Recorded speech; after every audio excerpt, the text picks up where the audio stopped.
पता है तुम लोग अपने हो इसीलिए बता रहा हूँ। पिछले 48 घंटे में मैंने जो इमोशनल टर्मोइल झेला है, मैंने अभी तक जिंदगी में नहीं झेला था। एंड फुटबॉल वर्ल्ड में जिस तरीके से पिछले 48 घंटे में न्यूज़ मिली है और न्यूज़ आई है, वो इमोशनल वेव जो ऐसे ऐसे चल रहा था वो ऐसे ऐसे चलने लगा। अगर मैं ये कहूँ कि पिछले 48 घंटे ने यूरोपियन फुटबॉल को बहुत अलग तरीके से चेंज करके रख दिया है और अब वो इसका फ्यूचर बहुत डिफरेंट डायरेक्शन में लेकर जाएगा, तो शायद वो गलत नहीं होगी।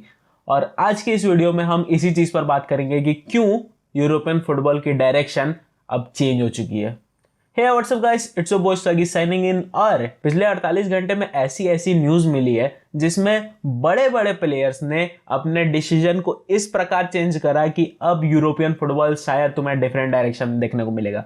पहले तुम्हें बेंजेमा की न्यूज़ देखने को मिलती है कि रियल मैड्रिड छोड़ रहा है बेंजेमा, और कहीं ना कहीं अगर तुम रियल मैड्रिड के फैन हो तुम्हें कहीं ना कहीं ये चीज़ पता थी ऑलरेडी कि बेंजेमा आज ना कल रियल मैड्रिड को छोड़ेगा। हाँ, थोड़ा सा आउट ऑफ द ब्लू आया, अकस्मात आया, लेकिन न्यूज़ तो सही थी कि बेंजेमा तो छोड़ रहा है रियल मैड्रिड को, तो ये कहीं ना कहीं तुम्हें पता थी और हम कहीं ना कहीं इस चीज़ के लिए रेडी थे।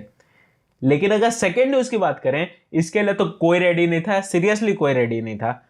ज़्लातान इब्राहिमोविच ने फाइनली अपनी इतनी बड़ी ऑस्पिशियस करियर, लिटरली बहुत बड़ी थी, 7-8 टीमों के लिए खेला है बंदा, इतनी बड़ी ऑस्पिशियस करियर को फाइनली उसने 41 साल की उम्र में एक एंड दे दिया है, जो कि खुद में ही बहुत मैसिव न्यूज़ है। अब देखो यार, भले ही कोई भी कितना ही अपना कोई कैरेक्टर रख ले, सिग्मा कैरेक्टर, अल्फा कैरेक्टर, जो भी रख ले, लेकिन जब फाइनल मोमेंट्स आते हैं ना, रोता तो है बंदा। और जब कोई ऐसा कैरेक्टर जिसको तुमने जिंदगी भर ऐसे देखा है कि ये तो भाई सिग्मा मेल है और ये तो कभी नहीं रोएगा, और वैसा बंदा जब रोता है ना, तुम्हें भी लगता है यार देखकर, यहाँ लगता तो है। और यही चीज ज़्लातान को ज़्लातान बनाती है। और ज़्लातान इब्राहिमोविच की जो रिटायरमेंट न्यूज थी, ये एक्चुअली इतनी बड़ी न्यूज थी कि ट्विटर पे बहुत देर तक ये ट्रेंड करती रही।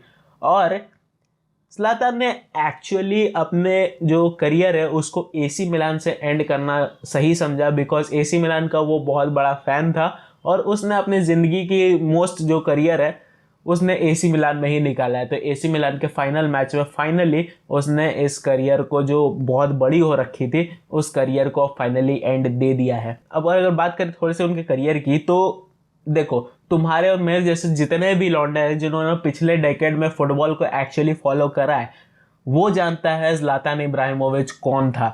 उस बंदे से तुम डे इन डे आउट कभी नहीं भिड़ना चाहोगे, कभी नहीं भिड़ना चाहोगे। Prime ज़्लातान was that beast character जिसे तुम फील्ड पर या फील्ड के बाहर कहीं नहीं भिड़ना चाहोगे। सीरियसली एक ऐसा बंदा जो एथलेटिकली मतलब किसी को भी पछाड़ दे उस फील्ड में, और वो बंदा फुटबॉल में ऐसा रिवॉल्यूशन लेकर आया एथलेटिसिज्म में कि फुटबॉल में अब इतनी ज़्यादा हाई किक्स और पीछे कूद कर मारना और ये सब अब बहुत ज़्यादा कॉमन हो गया है। पिछले डेकेड में जितने भी लोगों ने ज़्लातान इब्राहिमोविच को फॉलो करा है उन्हें एक चीज़ तो पता है कि भाई फुटबॉल में एथलेटिसिज्म इस बंदे ने कॉमन कर दिया है। खैर, आते हम लोग आज की सेकेंड न्यूज़ पर। तो बार्सिलोना वालों, और क्या हालचाल है?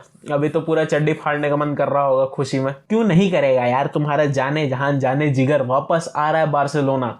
हाँ, मेसी आ रहा है वापस बार्सिलोना। अभी तक वैसे कोई कंफर्मेशन नहीं है, लेकिन जॉर्ज मेसी ने एक्चुअली ये चीज कंफर्म कर दी है कि मेसी और जॉर्ज मेसी दोनों ही बार्सिलोना की तरफ से ऑफर का वेट कर रहे हैं। हाँ, थोड़ी सी जल्दीबाजी हो रही है क्योंकि मेसी बहुत ज्यादा देर वेट नहीं करना चाहता है, लेकिन वो वेट कर रहा है बार्सिलोना के ऑफर के लिए। और अगर बार्सिलोना के पॉइंट ऑफ व्यू से बात करें तो उनके लिए भी ये हफ्ता बहुत ज्यादा ही खुशनसीबी वाला जा रहा है, क्योंकि ला लीगा ने फाइनली उनकी फिजिबिलिटी प्लान जो थी उसको एक एक्सेप्टेंस दे दी है और मेसी को साइन करने के लिए वो एक ऑफर डाल सकते हैं अब टेबल पर। सबसे बड़ी चीज इस चीज को समझना कि मेसी को साइन करने के लिए सबसे पहले तो तुम्हें 100 मिलियन की बिड जो है वो किसी तरीके से निकालनी पड़ेगी बार्सिलोना को, और उसको निकालने के लिए उसको बहुत सारे बड़े बड़े प्लेयर्स को बेचना पड़ेगा, जिसमें अंसु फाटी, फेरान टोरेस का तो खैर अब ऑफर भी आ चुका है टेबल पर, लेकिन इतने बड़े बड़े प्लेयर्स को उन्हें सेल करना पड़ेगा, तभी वो मेसी को और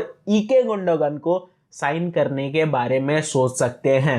अमराबाद की अभी थोड़ी सी सिचुएशन डगमगाई हुई है, क्योंकि मैनचेस्टर यूनाइटेड भी अमराबाद के पीछे आ चुकी है अब, और मार्केट में तुम्हें टसल थोड़ी सी देखने को मिलेगी अमराबाद के लिए इस समय ट्रांसफर विंडो में, अगर बार्सिलोना कूदती है तो। लेकिन अगर गुंडोगन की बात करें या फिर मेसी की साइनिंग की बात करें तो एक चीज तुम कंफर्म मानो कि अब यहां से टेबल पर ऑफर तुम्हें देखने को मिल सकती थी, जो कि अब तक एब्सेंट थी। और ऑफर ही नहीं रहेगी या तो कोई एक्सेप्ट कैसे करेगा? तो इसलिए अब जब ऑफर आ जाएगी तो मेसी के पास कोई रीजन नहीं बचता है उस ऑफर को ठुकराने का और अल हिलाल या फिर MLS जाकर अपने बाकी जिंदगी को पूरा करने का। तो ये चीज तुम समझ लो कि अब बार्सिलोना क्योंकि ऑफर डालेगी तो मेसी अब एक्सेप्ट कर सकता है, और मेसी तुम्हें वापस से वही ब्लॉगराना की टी शर्ट में देखने को मिल सकता है। तो कूदो। अब आते हैं हम लोग अपने थर्ड पॉइंट पर। तो मेरे को एक चीज समझ में नहीं आ रही यार, ये जितने भी प्लेयर्स है यूरोप के, इनको सऊदी भागने का कौन सा ऐसे चुल मच गया एकदम से? ये सऊदी भागने के पीछे रट लगा के बैठे हैं। मतलब जितने भी अगर इनको ऑफर मिल गया ये तुरंत सऊदी भाग जाएंगे, इनको कोई आगे पीछे कुछ ही नहीं है। और हमारा जो बकरा है एक वहां पहले से, उसने ये चीज को और ज्यादा ट्रिगर कर दिया, क्योंकि क्रिस्टियानो रोनाल्डो एक्चुअली तुम अगर समझो तो भाई इंटरनेशनल फिनोमेना, और वो हर चीज को शुरू करता ही करता है। और अब उसने सऊदी अरेबिया की जो ट्रिप है उसको एक ट्रिगर दे दिया है, और सऊदी अरेबिया की ट्रिप मारने में सारे ही प्लेयर्स लगे हुए हैं। अब अगर न्यूज की बात करें तो पायर एमरिक ओबामेयांग के लिए भी एक ऑफर है फ्रॉम सऊदी, और सऊदी की बड़ी बड़ी क्लब्स जैसे अल इत्तिहाद, अल हिलाल, अल नसर, ये जैसे बड़ी बड़ी क्लब्स अब इंटरेस्टेड हैं पायर एमरिक ओबामेयांग में। इससे बड़ी न्यूज ये है जो मेरा दिमाग घुमा रही है, वो है अल इत्तिहाद के जो ओनर है वो मैड्रिड विजिट करेंगे और मैड्रिड के प्लेयर्स को टेम्प्ट करेंगे ताकि वो शायद अल इत्तिहाद या फिर कोई भी सऊदी क्लब को ज्वाइन करने के लिए राजी हो जाए। मेरे को समझ में नहीं आ रहा यार, तुम चाह क्या रहे हो?